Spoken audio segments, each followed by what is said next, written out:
நிற்கின்றார்கள், அவர்களை பிடிக்க வேண்டும் என்று சொல்லுகின்றார்கள். எஸ்பி நேரா போய் அவரை பிடிக்கிறாரு, அரெஸ்ட் பண்ணி உள்ள போடுறாரு. திரும்பி பெயில் வராரு. பெயில் வந்து திரும்பி அவங்க வியாபாரம் நடக்குது. உடனடியாக மறுபடியும் மீண்டும் எஸ்பி கிட்ட சொல்றாங்க, இந்த மாதிரி ஐயா இந்த இடத்துல மீண்டும் வந்து அவங்க கெஞ்சா விற்கிறாங்க, மீண்டும் அபி நிற்கிறார்கள், இதை நீங்கள் தட்டி கேட்க வேண்டும் என்று சொல்கிறார்கள். அவர்களும் உடனடியாக அவர்களை மீண்டும் அரெஸ்ட் பண்ணி மீண்டும் அவங்க ஜெயிலுக்கு அனுப்புறாங்க. அனுப்பிச்ச உடனே அவர் 5 நாள் கழித்து மீண்டும் அவர் பெயில வந்துடுறாரு. வந்த உடனே மீண்டும் அதே இடத்துல அந்த நபர் விற்கின்றார்கள்.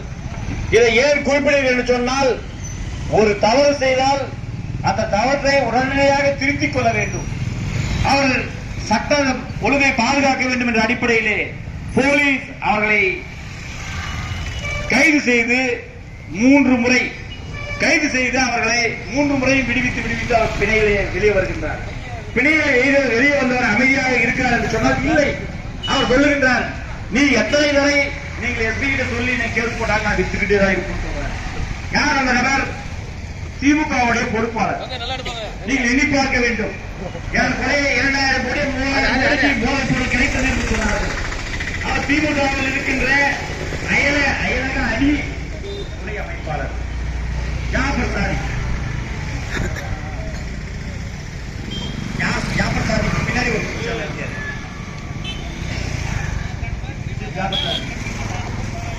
இல்ல இப்ப அரசாங்கம் அவன் எனக்குரிய வந்து அவர் வந்து அதானி ஏர்போர்ட்ல இருந்து அங்கிருந்து, அதாவது மும்பையில இருந்து வந்து இந்த உலக நாடுக்கு எல்லாம் சப்ளை பண்றாரு. அதுக்கு ஆபீஸ் எங்கன்னா தமிழ்நாட்டில். அதுக்கு யார் நீங்க எண்ணி பார்க்க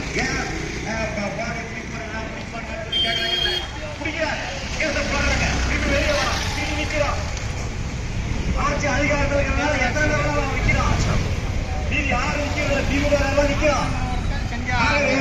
இந்த நாட்டு மக்களை பற்றி அவர் கவலை இல்லை. வருங்கால சமுதாயம் அனைத்து அண்ணா திராவிட முன்னேற்ற கழகத்துடைய பொதுச் செயலாளர் மரியாதைக்குரிய அண்ணன் எடப்பாடியார் அவர்கள் சொல்லுகின்றார், நீங்கள் அடுத்த தலைமுறை அளிக்கின்றீர்கள். இங்கே போதை சர்வசாதாரணமாக நடமாடிக்கொண்டிருக்கின்றது. கல்லூரி அருகிலே நடமாடிக்கொண்டிருக்கின்றார்கள். பள்ளிக்கு அருகிலே பிளஸ் 1 படிக்கின்ற மாணவ மாணவிகள் எல்லாம் அதை வாங்கி அருந்துகின்றார்கள். இதை உடனடியாக நீங்கள் தடுத்து நிறுத்த வேண்டும்.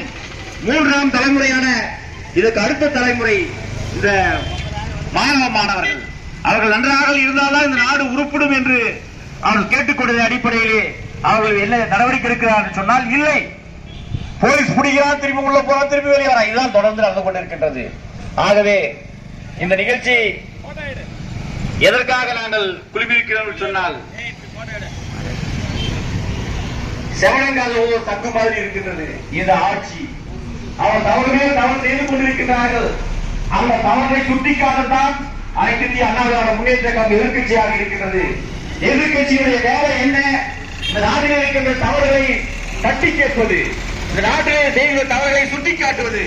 நீங்கள் திருத்திக் கொள்ள வேண்டும். மாறாக செவனன் காலில் ஊதிய சங்காக இருந்து கொண்டிருக்கின்றீர்கள். நாட்டு மக்களை பற்றி கொஞ்சம் கூட கவலை இல்லாமல், நாட்டு மக்களுடைய முன்னேற்றத்திற்காக கொஞ்சம் கூட கவலை இல்லாமல்,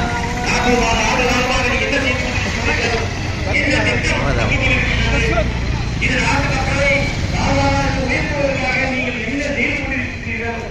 எதையுமே செய்யவில்லை. அவர்கள் செய்வதெல்லாம் புறாமே அதாவது ஒரு பாட்டில் இருக்கு, ஒரு 160 ரூபாய் போட்டுறேன், 160 ரூபாய் போட்டுறேன். அது கொள்முதல் விலையே மொத்தமே வந்து பாட்டில் உள்ள சரக்கு எல்லாம் சேர்த்து மொத்தமே 60 ரூபாய் ஆகுது. 100 ரூபாய் வரியா வந்து ஆக மொத்தம் 160 ரூபாய். இந்த 160 ரூபாய் கட்டினா நேரடியா வந்து அரசாங்கத்துக்கு அந்த பணம் போகுது. ஆனா செந்தில் பாலாஜி அமைச்சரான பின்பு 1 லட்சம் குவார்டர் இருக்கிறது என்று சொன்னால் 40%